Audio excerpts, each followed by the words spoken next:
যারা মাঝে মাঝে না খেয়ে থাকতো কিন্তু বলতো না।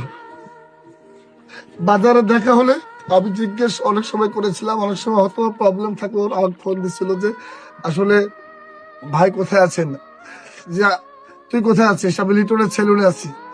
যাওয়ার পরে হয়তো বা ও আর আমাকে কিছুই বলেনি, কারণ ওর ভিতরে একটা আত্মমর্যাদা আছে, আত্মমর্যাদা বোধ কাজ করে, যে আসলে নিজের জন্য কিছুই চাইতে পারে না ও। অথবা আমাকে বলার জন্য ডাক দেয় যে ভাই আমার বাড়িতে অথবা চাল নেই, আমি যাওয়ার পরে আর বলে না।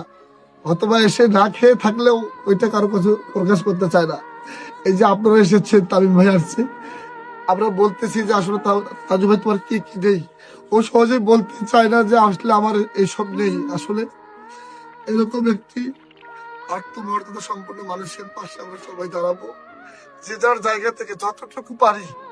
আপনারা যে যার জায়গা থেকে আপনারা সাহায্যের হাত বাড়িয়ে দেবেন আমার এই ছোট্ট ভাইটির জন্য।